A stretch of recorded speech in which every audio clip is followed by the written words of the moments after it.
they wanted me on that. Oh, no, this side. Yes, correct. My name is Larry Summers.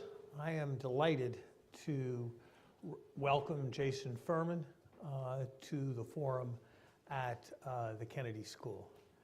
Jason is probably the preeminent economic policy thinker and doer of his generation. He has been a stalwart of President Obama's administration since 8 months before it began, when he became the economic policy director of Obama for America. Subsequent to that, he served as the deputy director of the National Economic Council for the first 2 years of the Obama administration, during the time that I was head of the National Economic Council. And I have worked with many, many people, none more able, creative, hardworking, analytical, and politically savvy than Jason Furman.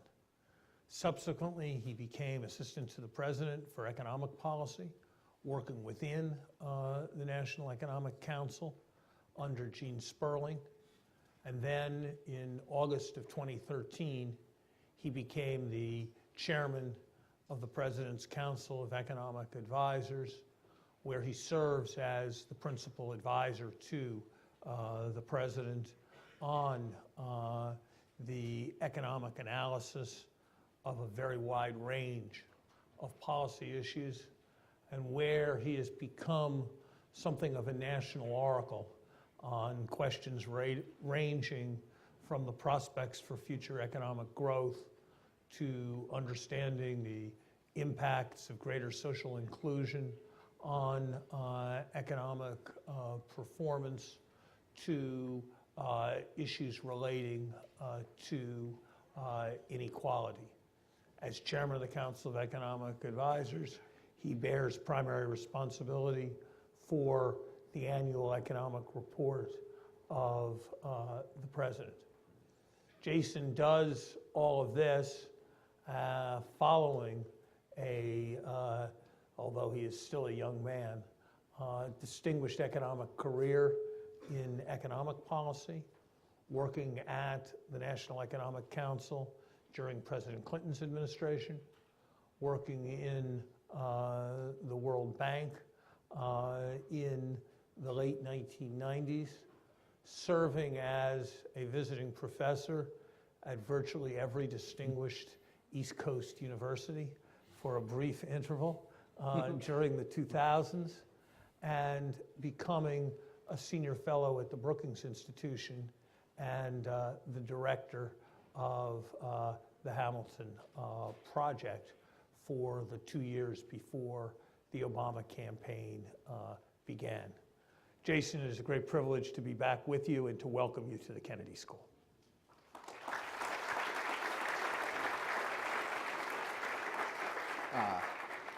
Thank you. It's great to be back at Harvard, and I'll try to live up to at least 1/10 of that introduction. I should say that Jason holds a bachelor's degree, a master's degree, and a PhD degree from Harvard University, and he has made Harvard proud. This is billed as a conversation between Jason and me, but my sentences are going to be interrogative, and I imagine his will be declarative. Jason, what do you make of the prospects for U.S. economic growth?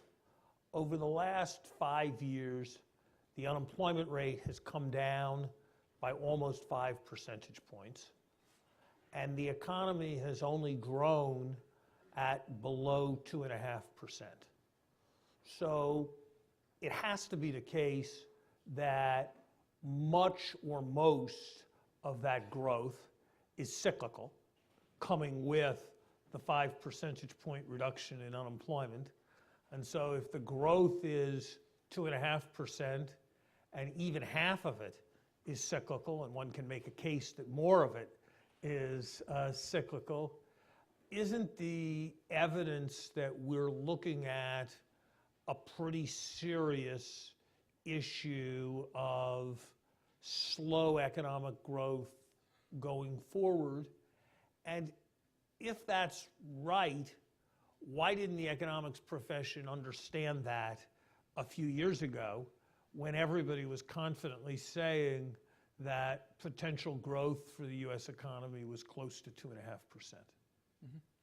So I would be, one of the ways to be an oracle in economic policy, by the way, is take anything Larry would say about the economy and try to frame it a little bit more optimistically than he would have. And on this, I would be cautiously optimistic about the future of U.S. Economic growth. I'd be cautious because, one, we can never be certain. The most important factor in growth is how much you innovate, how many new ideas you have. And if there's anything that's really hard to predict, it's things people haven't thought up yet. And I'd be cautious also because I think it depends on the choices we make. The choices we make in terms of investments in infrastructure, reforming our tax system, international trade, education, a whole wide range of other factors. I'm less taken by any conviction around the negative case, which is the way you at least framed your question or provocation, in part because I think the last 5 years have been a very special and unique time, and not one that I would extrapolate forward from. It was in the wake of the worst crisis since the Great Depression. That crisis took a really big toll on business investment. So if you actually break down productivity growth in the last 5 years, the weakness has not been in total factor productivity, the total amount of output you can get for a given amount of capital and labor inputs. The weakness has been in business investment. And I think that's important because I don't think the last 5 years of business investment is a good way to predict the next 5 or 10 years of business investment. I think there's a lot of reasons to think an economy further away from a financial crisis, businesses more able to invest, banks more willing to lend, an economy with stronger demand that justifies and merits stronger investment and less uncertainty. A whole range of reasons to think that we can't extrapolate out from that. So, number one, don't have confidence in the negative side of the case because I wouldn't extrapolate out from the last 5 years. Number two, I look around at the economy and I see a lot of really exciting developments. I see them in technology with cloud computing and mobile devices, with advanced materials and nanotechnology, with personalized medicine and genomics, in the energy sector, with extraction of energy from unconventional sources as well as reduction in uses, and also a dramatic slowdown in health cost and health cost growth. I think all of those structural factors give me a decent amount of cause for optimism about the future. So let's be a little more precise. The adult population, which traditionally has grown at 1.5%, 2%, is going to grow, depending on exactly how you measure it, at about 0.3% over the next 20 years. Labor force participation for most groups has been trending downwards even before there was a recession, and people work a bit fewer hours each year just because that seems to be part of progress. So labor input's not going to grow much at all. So it's all going to have to be output per hour, and output per hour is run well under 1% of late. Do you think the economy is going to grow 2% on average over the next 10 years?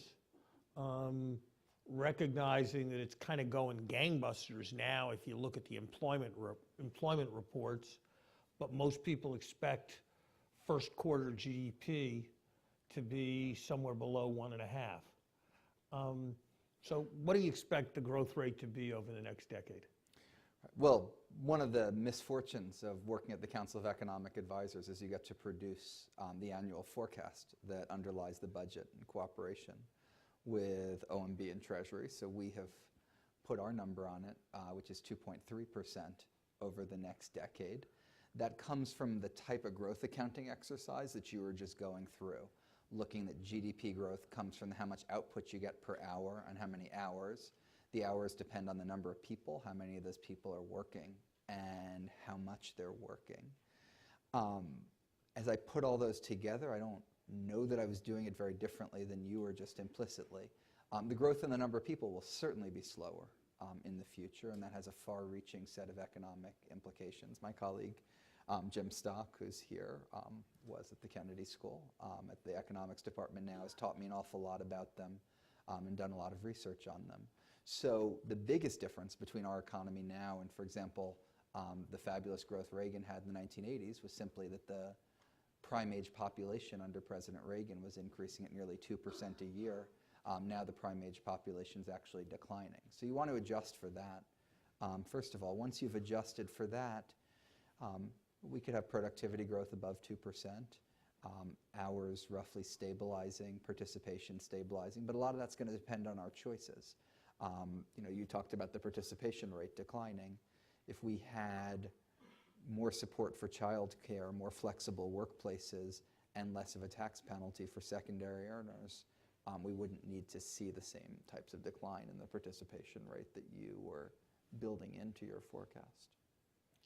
Is your 2.3% estimate an estimate that corresponds to your best guess of what will happen, or is it an estimate of what you think will happen if all the wise policies that your administration has proposed, immigration reform, support for working women, trade agreements, tax reform, is the 2.3 an estimate of what's going to happen, or is it an estimate of what would happen if all your good ideas were implemented?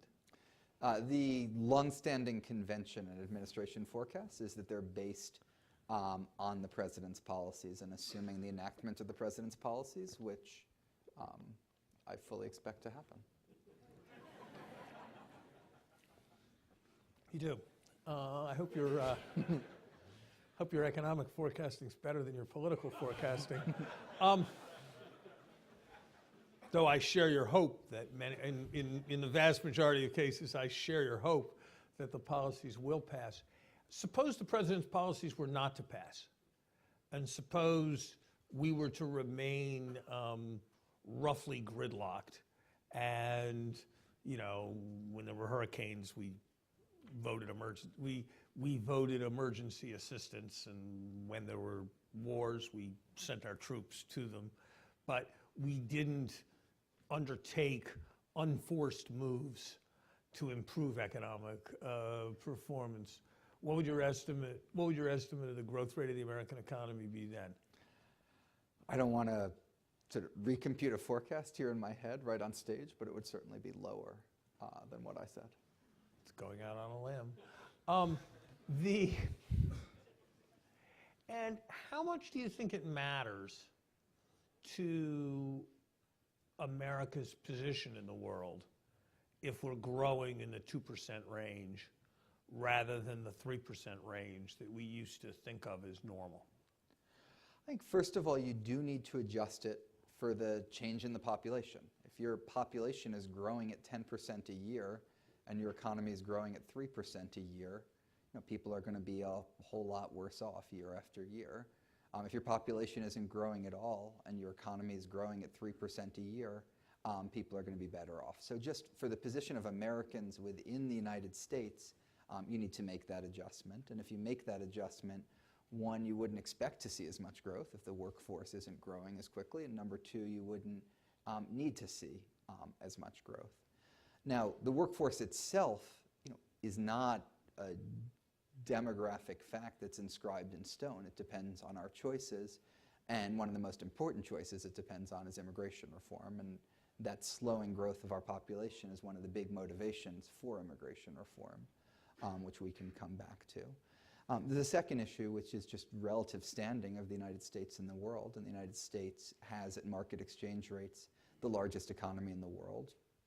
It will always have one of the largest economies in the world, but we're never going to have the largest population in the world. And so at some point, you'll see some set of changes. And as long as those changes are the United States continuing to have the lead role in the world, setting a transparent set of rules and norms, an economy on the model that's been successful for us and so many other countries in the last decades, I think that could be a perfectly bright future for us and for the world. Someone said to me the other day that the only economy that's grown as rapidly in the world as China, or close to as rapidly in the world as China, on a per capita basis, was Richistan. Richistan being defined as the top 1% of the American population that has seen income growth over the last generation at the 6 to 7% a year basis in real terms. What's your way of understanding how that's happening? How big a problem do you think it represents? And if you think it represents a problem, what do the president and you want to do about it? When you start talking about the share of income going to the top 1%, for some people that can sound, you're begrudging success. People have all sorts of great ideas. They get rewarded for them. I think if you do the dual of it and talk about what share of income is going to the bottom 90%, it was 68% in 1973. It was around 50% in 2013. So from 2/3 of the economy going to the bottom 90% down to half of the economy going to the bottom 90%. You combine that with the fact that productivity growth since 1973 was slower than the decades before it, and it means that incomes for the typical household are going up at about 0.4 of a percentage point per year, according to the most expansive definition of income produced by the Congressional Budget Office. To me, that seems untenable. Substantively, to some degree, that's a value judgment. To some degree, that's a judgment about what it means for the future of our economy when you compare it to the 3% income growth we had in the decades before it for median households, or when you compare it to, as you said, the 7% growth you see for households at the very top. So I think once you frame it that way, to me it seems like a rather urgent public policy problem. That problem, though, I would define as what you can do to raise the incomes of the middle class. Part of that is going to be a more progressive tax system, because that's one thing we know how to do. A more progressive tax system, I think, doesn't just affect the after-tax distribution of income. I think programs, especially that are aimed at households with children, like the Earned Income Tax Credit, have been proven to have benefits for income mobility, for how children do nutritionally, how they do in school, and thus how they'll do in the next generation. The larger goal, though, is a set of policies that would more directly affect before-tax incomes. And they're a little bit harder to quantify. They're a little bit harder to understand. And, to some degree, they're anything that raises growth. So I think of, trade, to talk about something we had mentioned before. I think of that as a middle-class policy, because I think it's part of remedying the slowdown in productivity growth we've seen in the last several decades, getting it to rise. And if that pie was expanding more quickly, it could raise incomes. We have a number of instruments that work better at the bottom. For example, raising the minimum wage. Moderate increases in the minimum wage make perfect economic sense at a time right now. Everyone would love to see more bargaining power for workers. The decline in unionization has directly mirrored the decline in the share of income going to the bottom 90%. But thinking about bargaining both in terms of unions and more broadly than unions is an area that I don't think we 100% understand the full set of policies that are feasible and would substantively work there, but in some sense is the biggest prize in this area of all. It's a very thoughtful Washington kind of answer. In the following sense, you said very powerfully that the share of income going to the bottom 90% had fallen from 2/3 to 1/2, which is about 16% of total income. So the GDP of the United States is about 16 trillion. For a variety of reasons, you shouldn't count all that. So let's count 12 trillion as income that goes to people.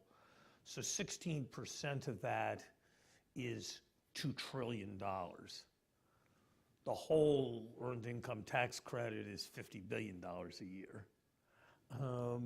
So does the set of stuff you talked about amount to much against a $2 trillion swing? And how do you think about what caused that $2 trillion swing? Mm-hmm.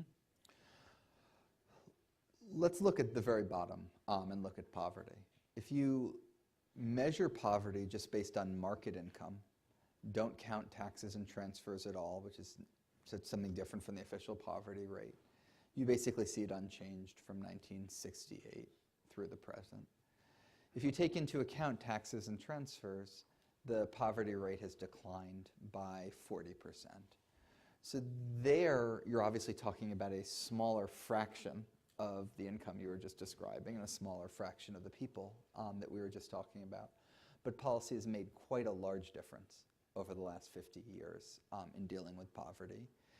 Now, over the next 50 years, do I think I'd be satisfied if we come back here 50 years from now? Market income-based poverty is the same as what it was in the 1960s, and I can report again that we've made another 40% reduction using taxes and transfers. Of course not. We need to make changes in terms of income. That's at the very bottom. As you go up the income scale, it becomes harder. That's good, but the central political, if I might, the central political problem in some ways for the political party that you and I are members of is not like everybody thinks we really care a lot about the poor and have delivered really well for the poor. The problem is that they all think the first, and an awful lot of people are unconvinced about the latter, in part because they don't look at the type of data I just talked about. Okay, some people don't think we've delivered for the poor, but they think we care about the poor. The problem we have as a political party is that people who work in cities in the Midwest and who belong to unions and are genuinely in the middle of the American income distribution used to think we were on their side, and now they don't. And that's related to your 0.4%. Mm-hmm. And so I'm trying to understand how you see our strategy for the 1.6, to get at that $2 trillion, $2 trillion. I'm prepared to believe that with $100, $150, $200 billion, you can do important things for poverty, and we are, and we'll do more of those things. But what about the inequality that is an important part of why middle-class living standards aren't growing? Do you think it's plausible to aspire to reverse that? So having tried to narrow your question down to poverty, let me broaden it to income as a whole. Because I think it is really important to understand that 0.4% growth isn't just because of the rise in inequality, although that's an important part of it.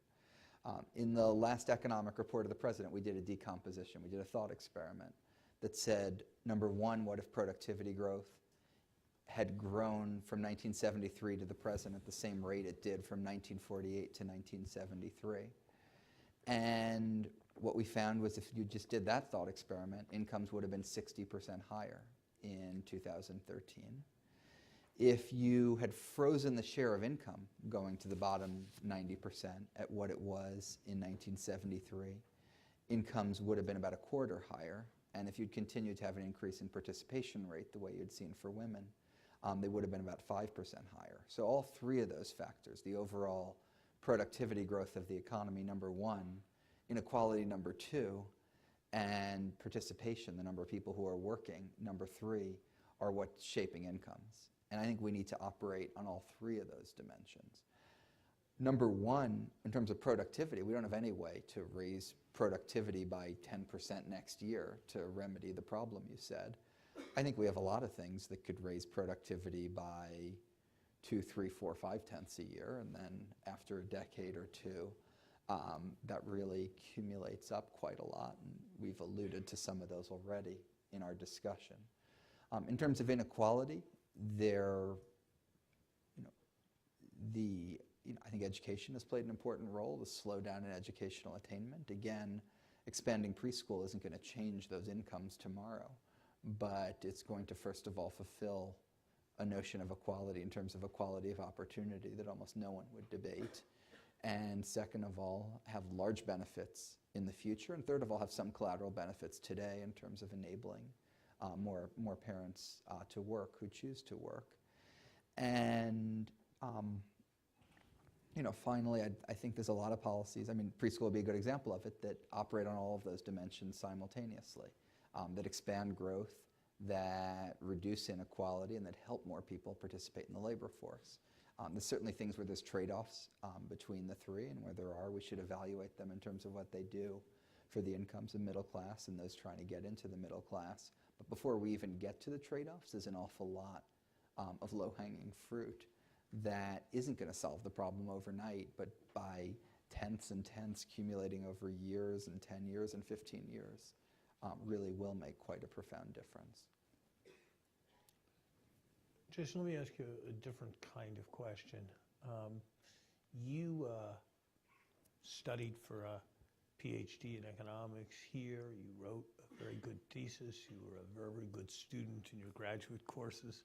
And then you found yourself in this, you've spent most of your career in this rather different world of practical economic policy. Tell the students here, do you use the models and the math and all the stuff you learned about in getting your PhD in getting your PhD as you advise the president, or do you use your political skill and common sense? I think the set of arithmetic and identities that you learn gets you, my numbers aren't going to add up to 100, so I'm going to contradict this very first one that I said, gets you about 40% of the way. The number of statements you hear, not from the president, who really genuinely does understand these issues very deeply, but the number of statements you hear about trade, for example, that don't recognize the set of national accounting identities related to the connection between savings, investment, and the current account deficit. Or incomes that don't understand compensation as the sum of wages and benefits. And a set of identities like that gets you pretty far. You add to that a certain amount of the price theory.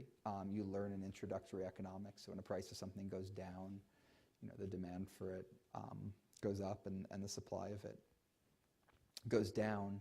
That gets you probably another 20% of the way there. In any given area, there's a lot of tools you learn. So, econometric tools that will give you a way of dealing with something, thinking in terms of, differences in differences or how to identify matters. There's fewer policy issues than you like, that there's a paper off the shelf that you can find that already answers it. A lot of what you're interested in is things that have happened in the last few years that people haven't written about yet, or some policy topic like what to do about overtime that you discover most of the literature is 20 years old. So there's a lot of less that you can pull off the shelf than you'd like and more that you have to invent. The last thing that I think is best about universities in a lot of ways is Washington. A lot of policy discussion turns into a team sport, and there's people on your side and there's people against you. And no matter what you say, the people on your side think it's great. The people on the other team think it's terrible, and you suspect that the reason they think it's terrible isn't because there was some flaw in your thinking, but because they have some agenda to, destroy the economy and the world and the middle class. That's not the way universities function. If you're in a seminar and your paper reaches a conservative conclusion, Robert Barrow isn't going to be any more polite to it as a result of that.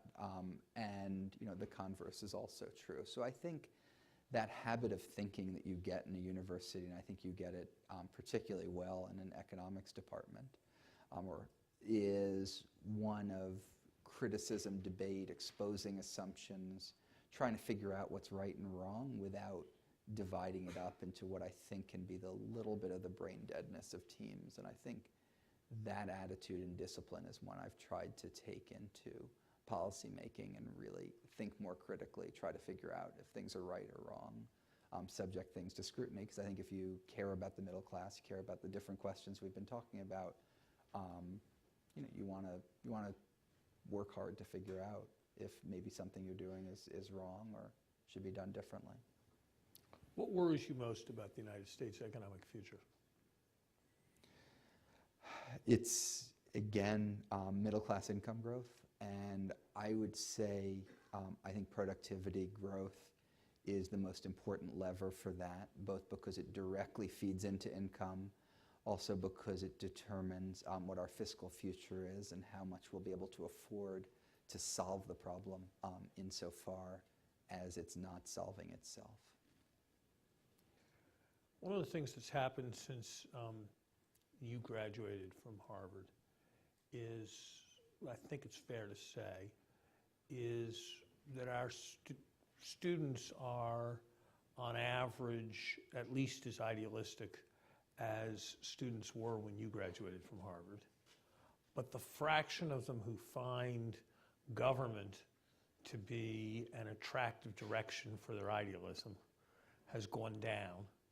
And the fraction of them who think that working in NGOs or working in nonprofit organizations or some alternative, non-political, non-governmental activity is the best way to make a contribution to making the world a better place has gone up. And some of that's because exciting things have happened in the NGO sector, but some of that reflects a growing disillusionment with government as a mechanism for contributing to the world. How would you respond to that trend? No, I think it does take a certain amount of stamina to do public policy. There's a set of ideas which are, both sides actually agree to and you can't get done. And then there's a set of ideas that are screamingly obvious to me and you can't persuade the other side to agree with them, and that is even harder. And nothing happens as fast as you think it should. But then you have things like the last budget President Clinton put forward that that I worked on. We put in that a policy to expand the earned income tax credit for families with 3 or more children. That came about because I called Jeff Liebman. I don't know if he's here, but he's certainly a Kennedy School professor, and asked him what we should do about poverty. He said expand the earned income tax credit for 3 children. I said it to Gene Sperling. Gene said it to Larry, and we put it in the budget. Needless to say, the budget that President Clinton put out in February of 2000 was not enacted in full. In fact, it wasn't enacted at all. I got out of the administration and continued to be taken by the idea. So the Center for American Progress was organizing a conference on tax reform, and I decided to focus on tax reform and poverty, and centered around that as well as some related set of ideas. The Obama campaign took the exact same set of parameters in the paper that I had produced for the Center for American Progress policy and put it into their campaign platform. He was elected. I was on the Hill negotiating a lot of the Recovery Act. I put the exact same thing into the Recovery Act. It's since been extended through 2017, and I think it'll be made permanent. And it's benefiting about 10 million people a year. In some ways, that's more than you can do in a lot of NGOs. I don't have 10 other examples like that. I know 10 other people that put something else into President Clinton's budget, last budget, that didn't subsequently happen. So I'm not saying that story is going to always work or work for everyone. But certainly when I think about myself and what I do in public policy, 9 years was in some ways frustratingly long to wait for something that seemed like a good idea to me. In retrospect, it almost feels slightly better, for the waiting. Okay. We are now going to turn this to the audience. There are 4 microphones, and there are a set of Kennedy School instructions that I am supposed to give, which are that questions end with a question mark. Appropriate questions are in one part and are brief, and we will move around the room. I hate to disagree, but multi-part questions always give the answerer the opportunity to choose what to answer. Okay, well then in deference to our guest, we will allow 2-part questions.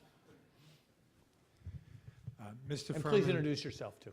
I'm Leonard Ellman. I'm an emeritus professor of medicine at Harvard. Mr. Furman, you cited personalized medicine as one of the bright spots in the economy, and I would certainly agree that we're in the midst of a biotechnology revolution. But one facet is the costs, particularly in the area of oncologic drugs. Each new biotechnology medicine seems to start at $100,000 per patient per year. And many people feel that the system is unsustainable. And I was wondering how you and Professor Summers think that this may play out in the future. So let's just look at the last few years and use that to see what we can about the future. Health cost growth measured by the CPI, the amount it costs to buy an aspirin or buy a treatment, is growing at the slowest rate it's grown in 50 years. If you look at health costs per enrollee for beneficiary and health insurance, those are tied for the lowest on record. And then you look at total national health expenditure adjusted for inflation and population.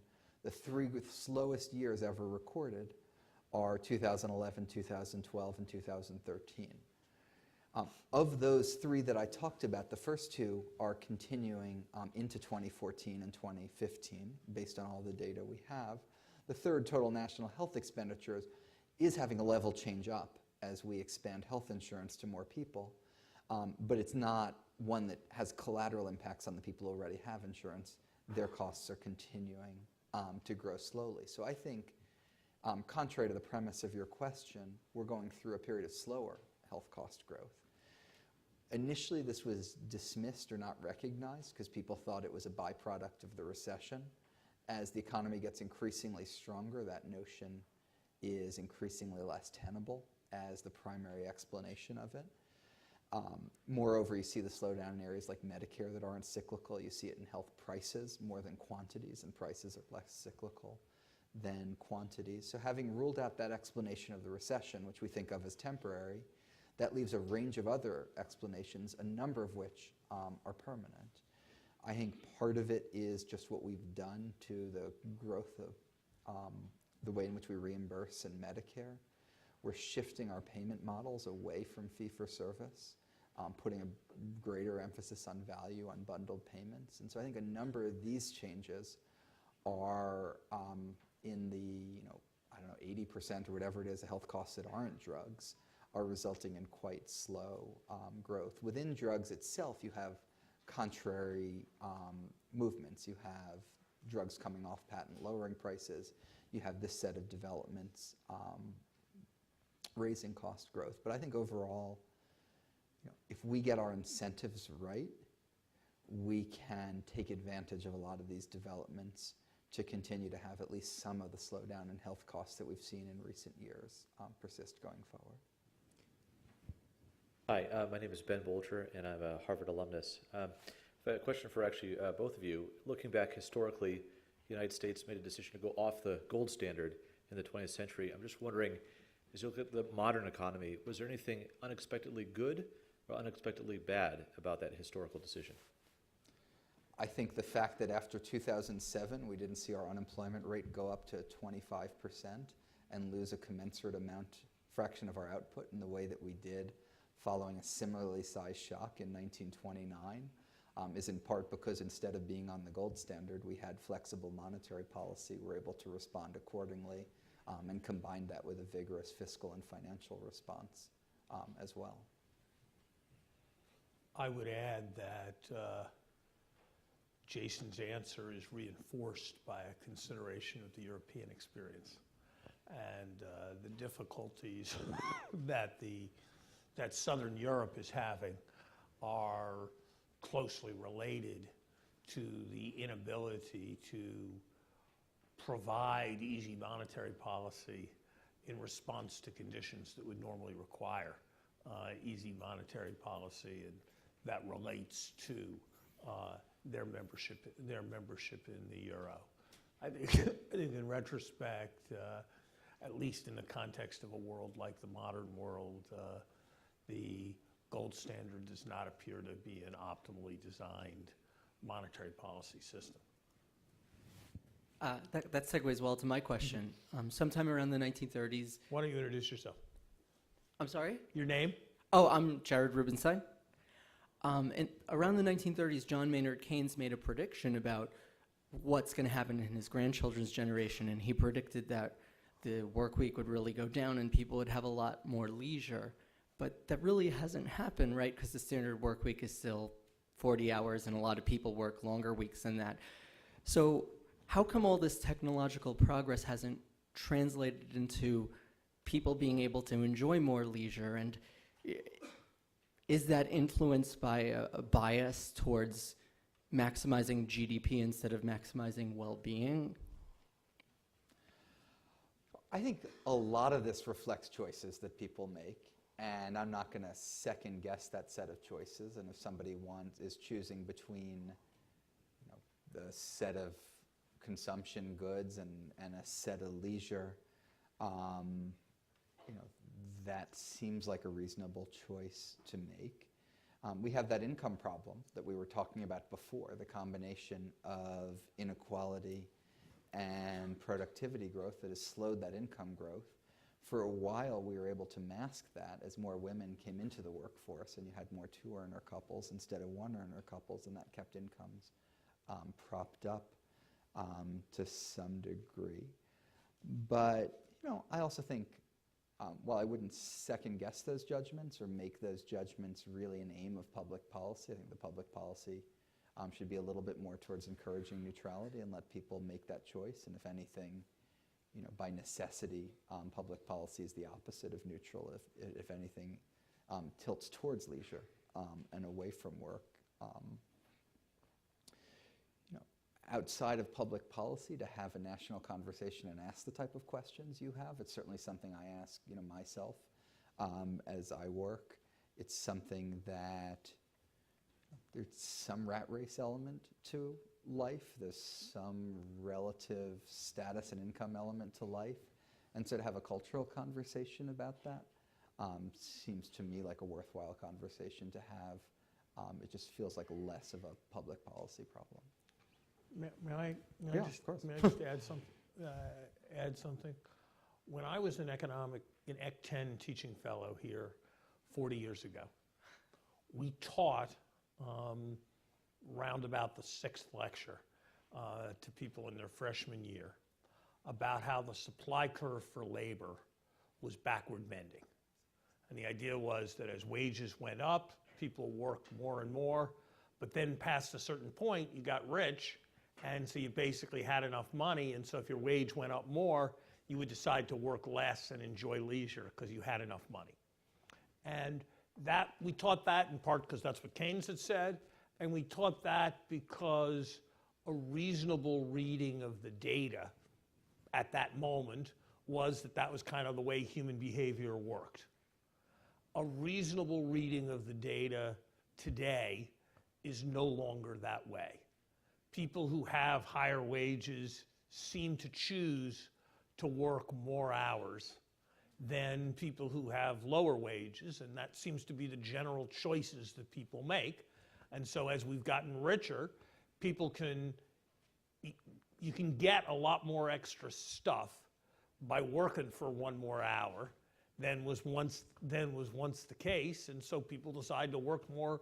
People decide to work more hours. Now we can approve of that taste or we can disapprove of that taste, but I think the basic fact is that Keynes's guess that once you were able to earn $25 an hour in today's, or $35 an hour in today's dollars, you would feel like what you should do is have more time off and you already had plenty of stuff, has not actually proved to be a good prediction about human motivation. And that's why the prophecy turned out to be wrong.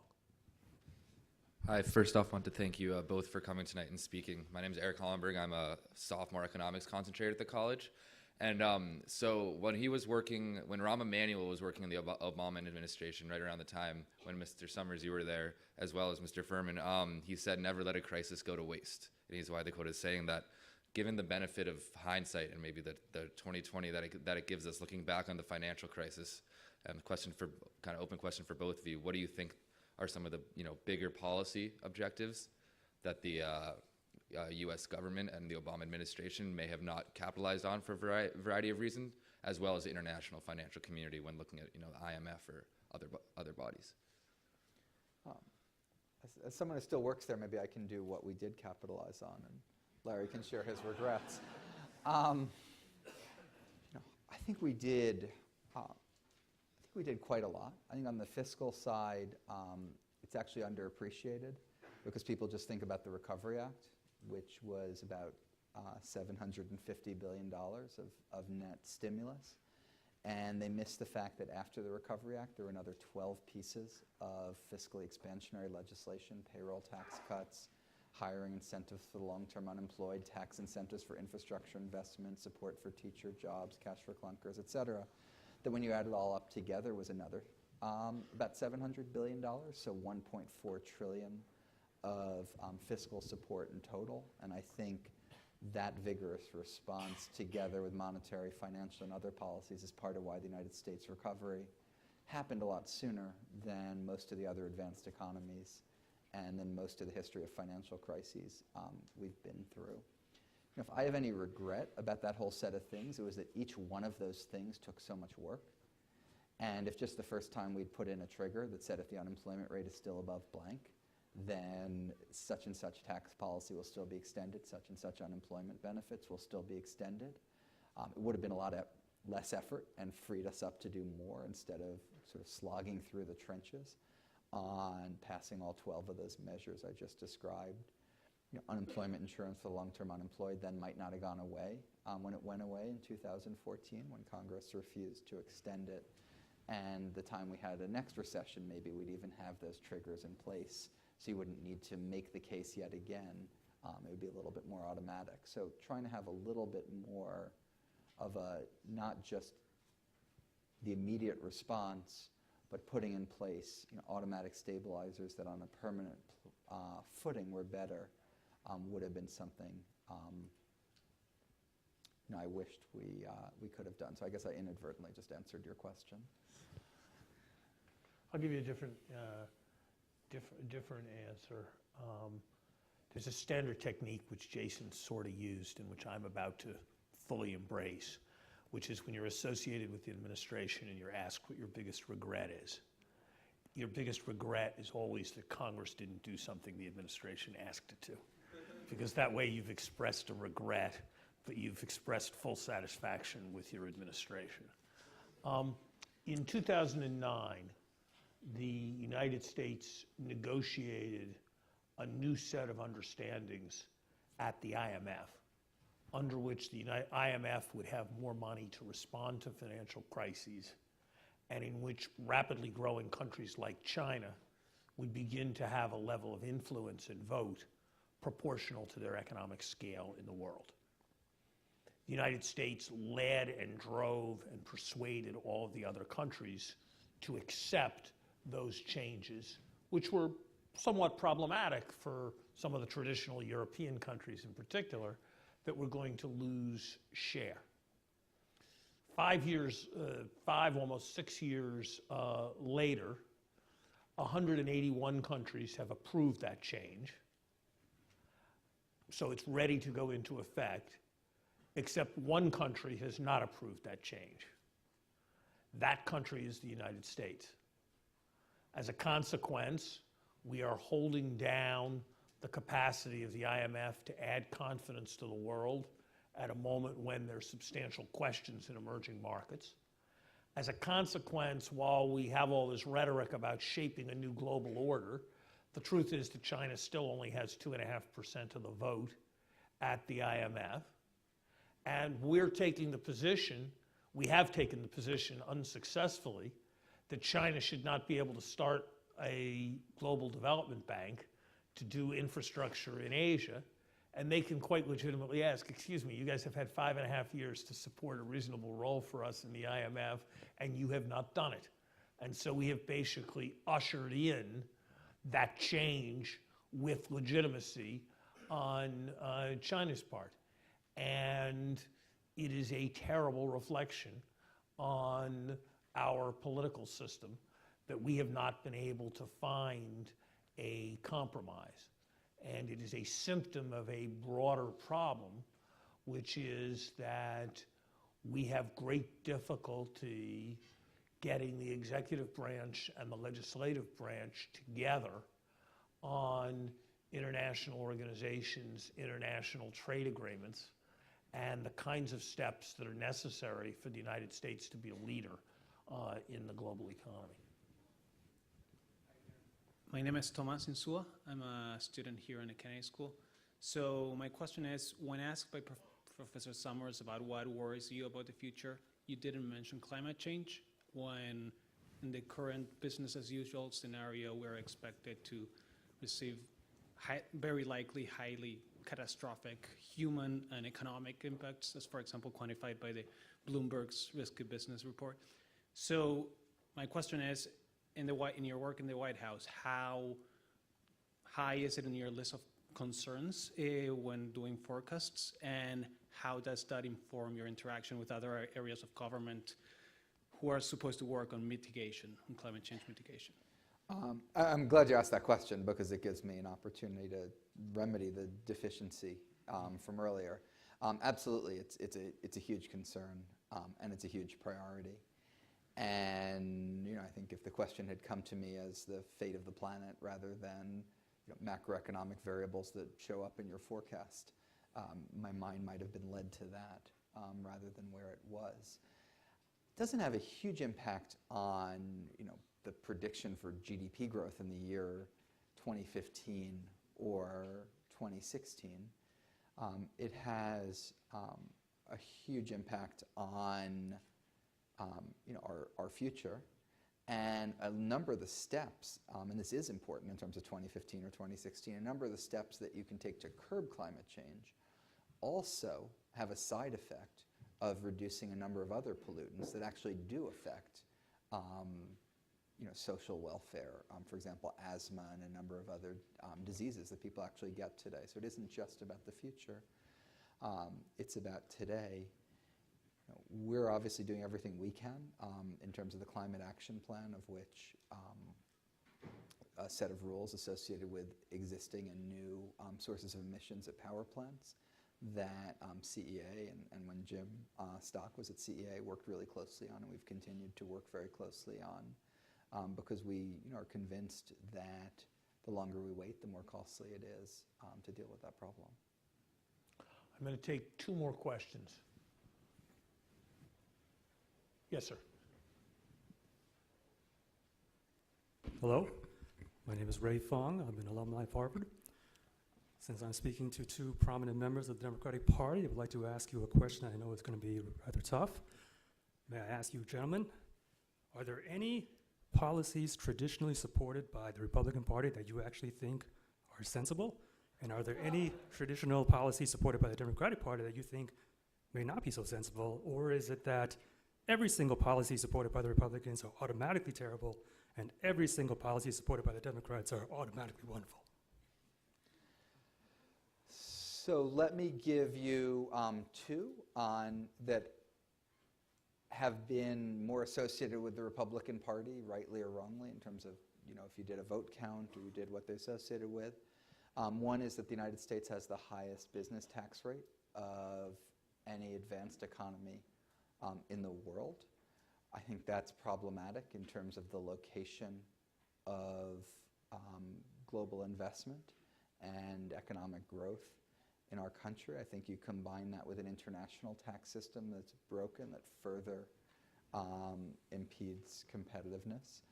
I'm now going to add a big caveat, although it's one that most Republicans in Congress would agree with right now, which is that we have that high rate. We don't collect a lot of revenue because we have a lot of loopholes.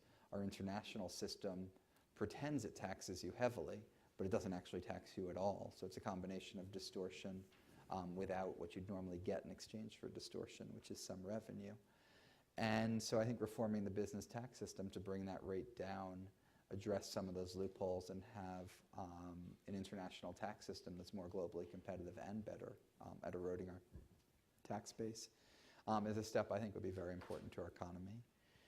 Second, it's been a long-standing tradition for both political parties in the executive branch to support expanded international trade, and something that the president's pushing very hard right now, and it's something that frankly has more Republican support in Congress than it has Democratic. Maybe I'll let Larry answer the other half, because he would have done those too. I think that a preponderance of the evidence would suggest that we have substantial problems in the United States that come from a tort system that is capricious in its effects and is a substantial source of uncertainty for business in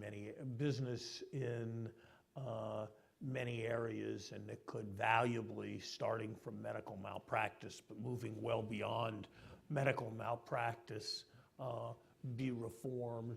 And I think it would be fair to say that opposition to that there's a lot of opposition with complicated political roots, but I think it would be fair to say that more than half of that opposition, well over half of that opposition, comes from the Democratic side. I think there are complex questions about cost-benefit analysis and regulation. And we do in important respects, and Cass Sunstein, who's a professor here, led the effort for the first 4 years of the Obama administration through so-called OIRA process within OMB, do cost-benefit analysis.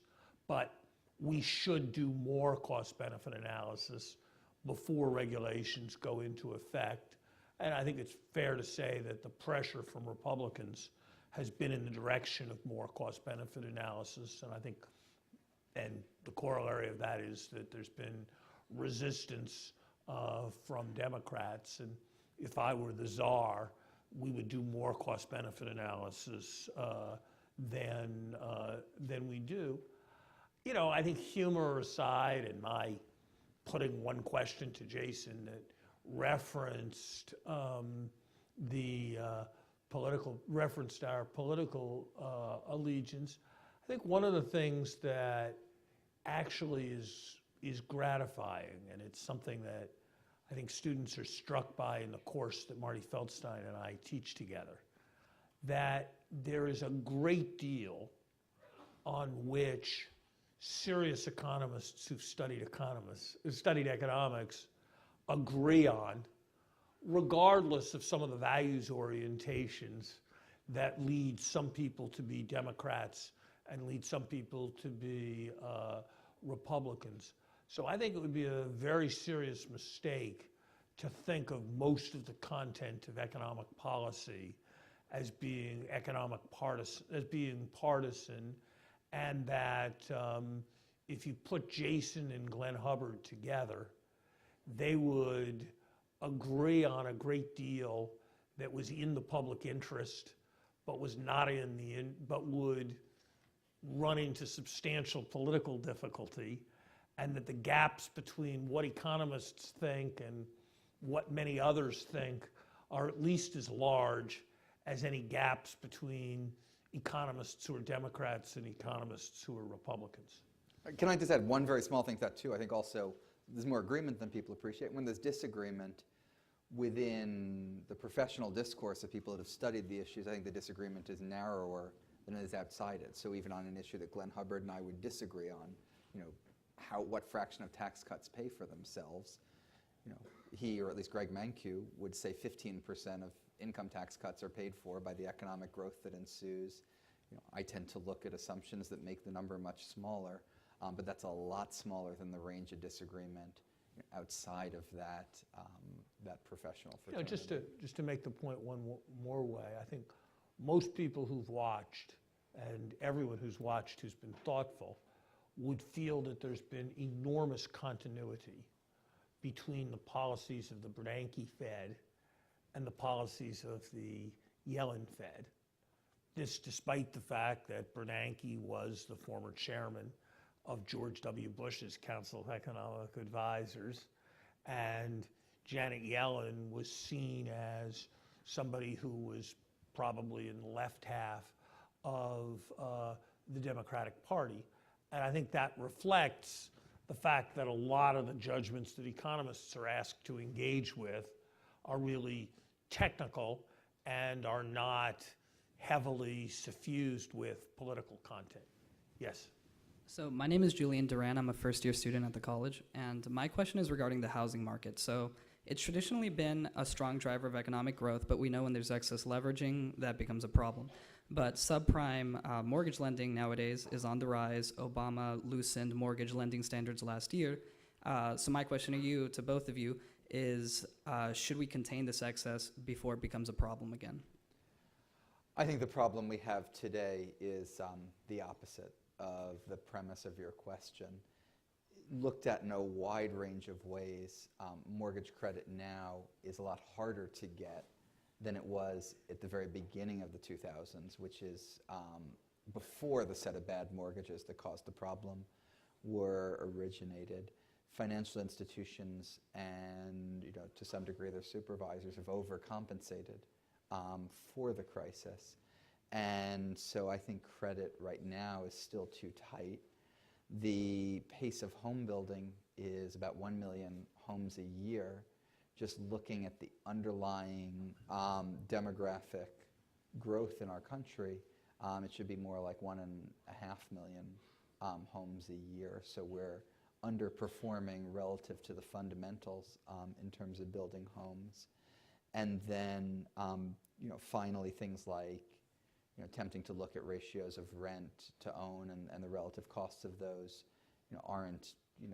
don't resemble the type of out of whack behavior that they had in the housing bubble. So I think right now it's important for us to continue to take steps to make sure that more creditworthy borrowers get credit. Where I think we haven't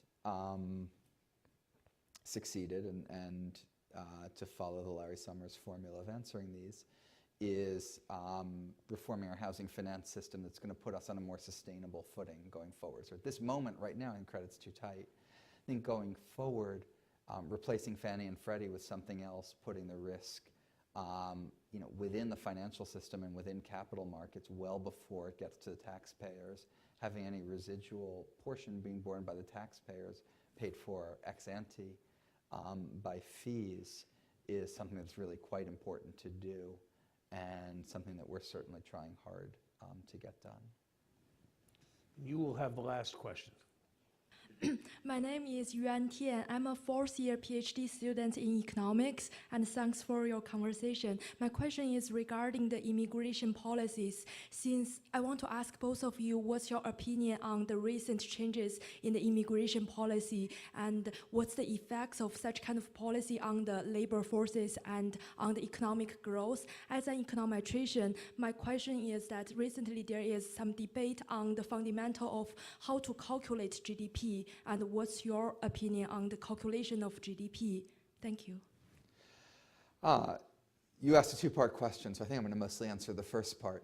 At the Council of Economic Advisors, we took a really close look at the immigration executive actions that the president took and tried to rely on a wide range of literature that's out there, as well as estimates, including estimates that the Congressional Budget Office did. And our estimate was that it would add about 0.4 to 1.0% to GDP after a decade.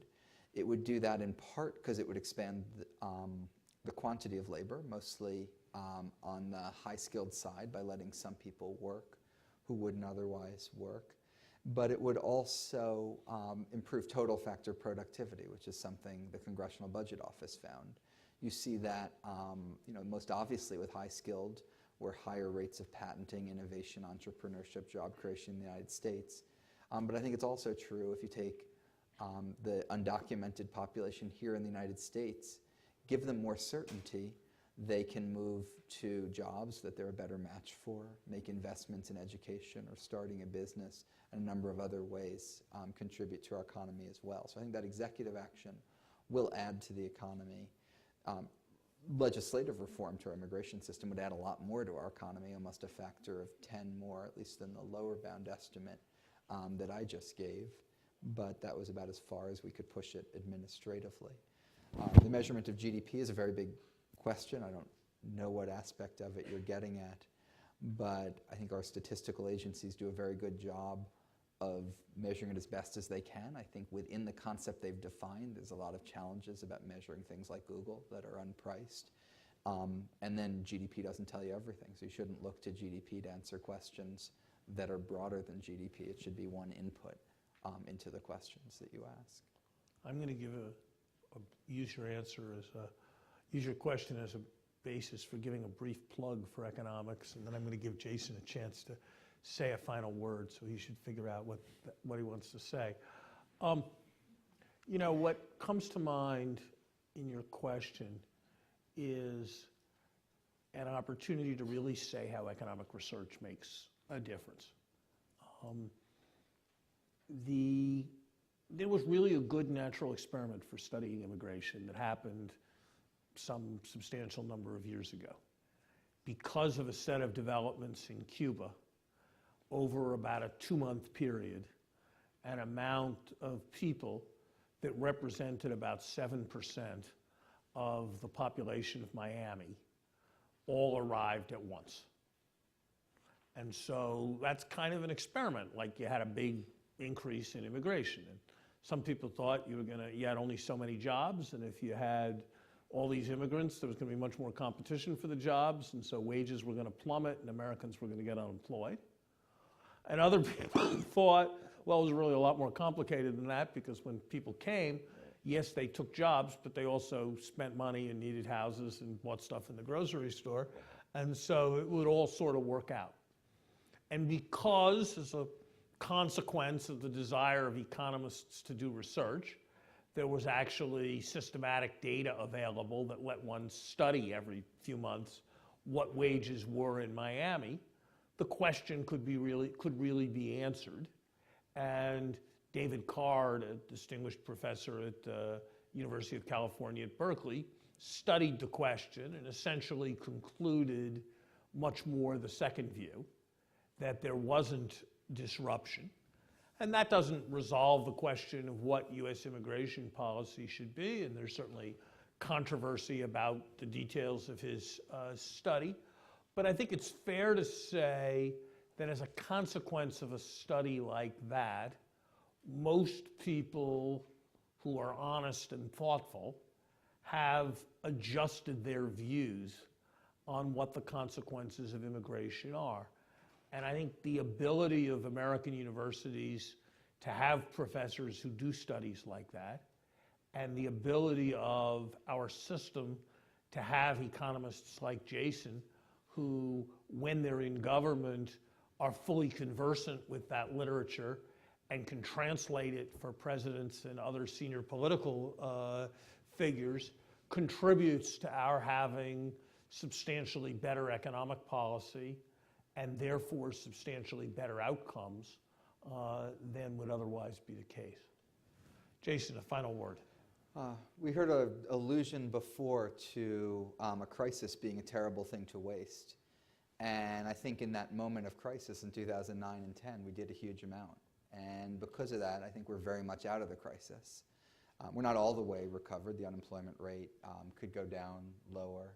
Some of the byproducts of it, long-term unemployment, the participation rate, people working part-time for economic reasons, are further from being fully recovered, and we have more work to do on all of those. But we're way past the crisis phase, and we're way into a normal recovery. In a lot of ways, that's quite exciting, that's quite satisfying, but it also means that the next set of challenges that we have that relate to the set of concerns that Larry was framing in his first question around economic growth, the set of concerns Larry was framing in his third or fourth question about the 1.8 trillion or whatever it was of missing incomes for the bottom 90%. Those aren't an imminent crisis. It's not that if you don't do something tomorrow, we're going to fall off a cliff, or if we do something tomorrow, we could fully solve it a year from now, but they're no less pressing and they're no less important. I think we've had a good dialogue here about a number of ways in which a lot of economists agree to a wide range of policies.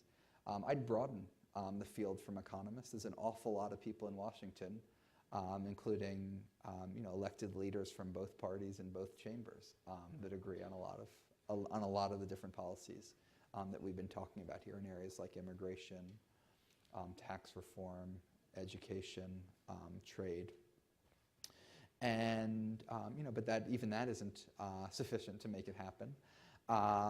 It takes perseverance, it takes work, and to some degree that's expanding our understanding of it. To some degree it's taking something that we've understood really well for a while now and figuring out how to translate that understanding, explain it to people, figure out how to navigate the system and get it done. I think different people play different roles at different parts of that process. So I don't think there's a right answer to public service, an NGO, or working in an investment bank and reading about these issues and talking about them in your spare time, but or being an economics professor. But I think all of those can contribute, and all of those will have to, because I think we have a lot of potential, but we're definitely not fully realizing that potential in a lot of different dimensions that we've talked about today. So thanks for the chance to talk about all of that. Chairman of the President's Council of Economic Advisors, Jason Furman, thank you very much. Thank you.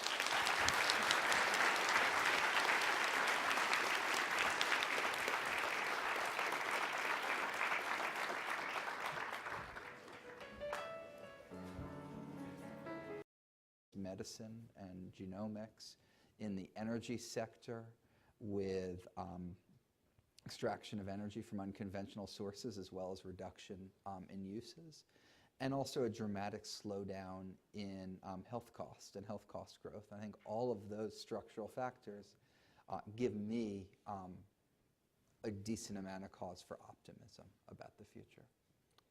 So let's be a little more precise.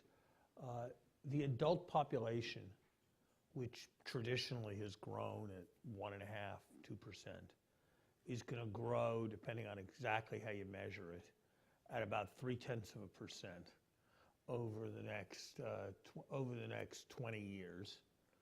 Labor force participation for most groups has been trending downwards even before there was a recession, and people work a bit fewer hours each year just because that seems to be part of progress. So labor input's not going to grow much at all. So it's all going to have to be output per hour, and output per hour is run well under 1% of late. Do you think the economy is going to grow 2% on average over the next 10 years, recognizing that it's kind of going gangbusters now if you look at the employment reports, but most people expect first quarter GDP to be somewhere below 1.5. So what do you expect the growth rate to be over the next decade? Well, one of the misfortunes of working at the Council of Economic Advisors is you get to produce the annual forecast that underlies the budget and cooperation with OMB and Treasury. So we have put our number on it, which is 2.3% over the next decade. That comes from the type of growth accounting exercise that you were just going through, looking that GDP growth comes from how much output you get per hour and how many hours. The hours depend on the number of people, how many of those people are working, and how much they're working. As I put all those together, I don't know that I was doing it very differently than you were just implicitly. The growth in the number of people will certainly be slower in the future, and that has a far-reaching set of economic implications. My colleague, Jim Stock, who's here, was at the Kennedy School at the economics department now, has taught me an awful lot about them and done a lot of research on them. So the biggest difference between our economy now and, for example, the fabulous growth Reagan had in the 1980s was simply that the prime age population under President Reagan was increasing at nearly 2% a year. Now the prime age population is actually declining. So you want to adjust for that. First of all, once you've adjusted for that, we could have productivity growth above 2%, hours roughly stabilizing, participation stabilizing, but a lot of that's going to depend on our choices. You talked about the participation rate declining. If we had more support for child care, more flexible workplaces, and less of a tax penalty for secondary earners, we wouldn't need to see the same types of decline in the participation rate that you were building into your forecast. Is your 2.3% estimate an estimate that corresponds to your best guess of what will happen, or is it an estimate of what you think will happen if all the wise policies that your administration has proposed, immigration reform, support for working women, trade agreements, tax reform, is the 2.3 an estimate of what's going to happen, or is it an estimate of what would happen if all your good ideas were implemented? The longstanding convention in administration forecasts is that they're based on the president's policies and assuming the enactment of the president's policies, which I fully expect to happen. You do. I hope your hope your economic forecasting is better than your political forecasting. Though I share your hope that in the vast majority of cases, I share your hope that the policies will pass. Suppose the president's policies were not to pass, and suppose we were to remain roughly gridlocked, and when there were hurricanes, we voted emergency assistance, and when there were wars, we sent our troops to them, but we didn't undertake unforced moves to improve economic performance. What would your estimate going forward? And if that's right, why didn't the economics profession understand that a few years ago when everybody was confidently saying that potential growth for the U.S. economy was close to 2.5%? Mm-hmm. So I would be, one of the ways to be an oracle in economic policy, by the way, is take anything Larry would say about the economy and try to frame it a little bit more optimistically than he would have. And on this, I would be cautiously optimistic about the future of U.S. Economic growth. I'd be cautious because, one, we can never be certain. The most important factor in growth is how much you innovate, how many new ideas you have. And if there's anything that's really hard to predict, it's things people haven't thought up yet. And I'd be cautious also because I think it depends on the choices we make, in terms of investments in infrastructure, reforming our tax system, international trade, education, a whole wide range of other factors. I'm less taken by any conviction around the negative case, which is the way you at least framed your question or provocation, in part because I think the last 5 years have been a very special and unique time, and not one that I would extrapolate forward from.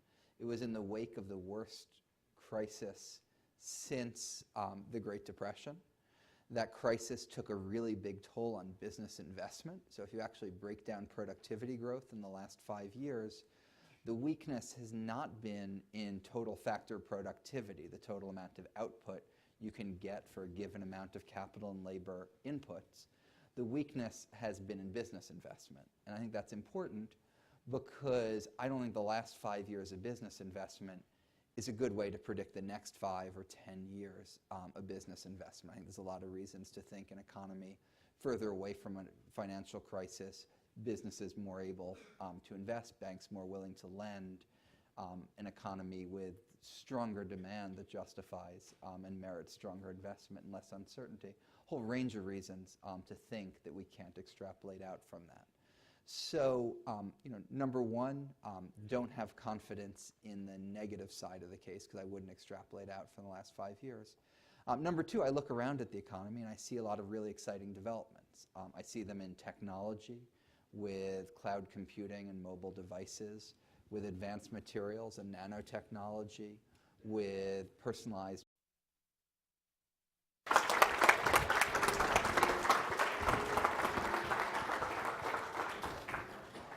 I think they wanted me on that. Oh, no, this side. Yes, correct. My name is Larry Summers.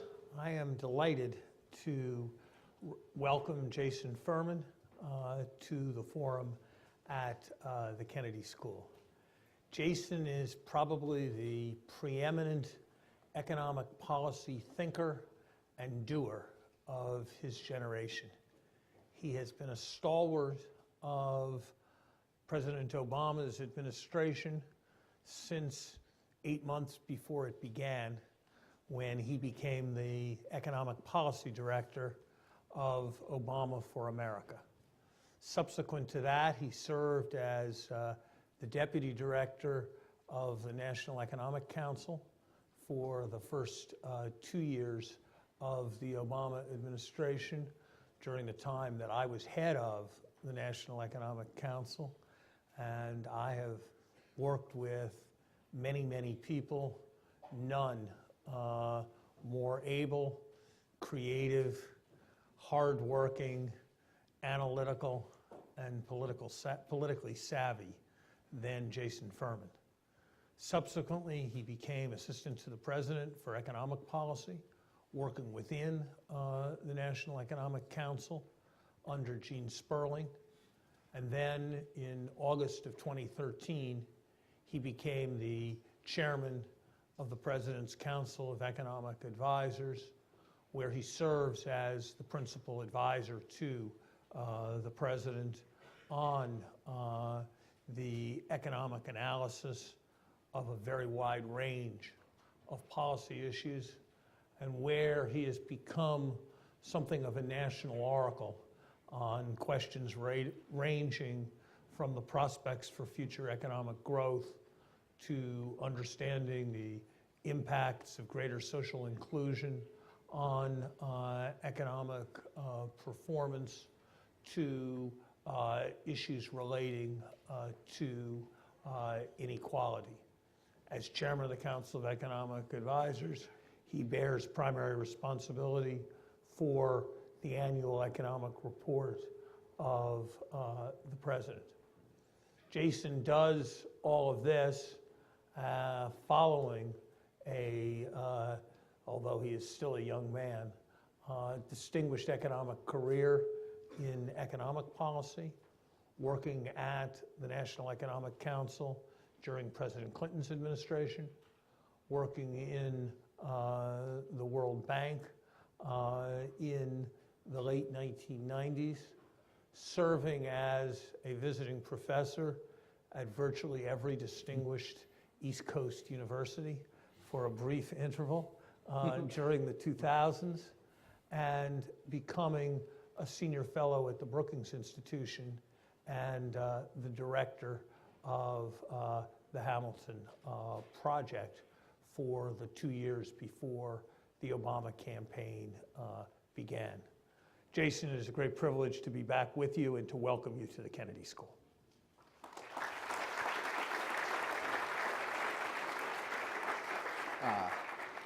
thank you. It's great to be back at Harvard, and I'll try to live up to at least 1/10 of that introduction.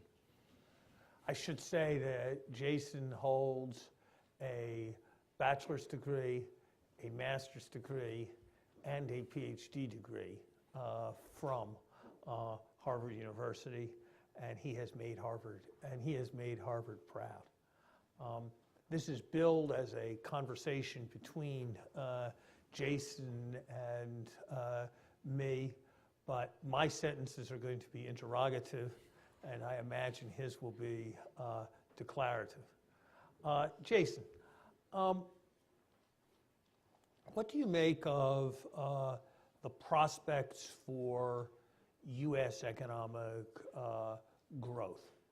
Over the last 5 years, the unemployment rate has come down by almost 5 percentage points, and the economy has only grown at below 2.5%. So it has to be the case that much or most of that growth is cyclical, coming with the 5 percentage point reduction in unemployment. And so if the growth is 2.5%, and even half of it is cyclical, and one can make a case that more of it is cyclical, isn't the evidence that we're looking at a pretty serious issue of slow economic growth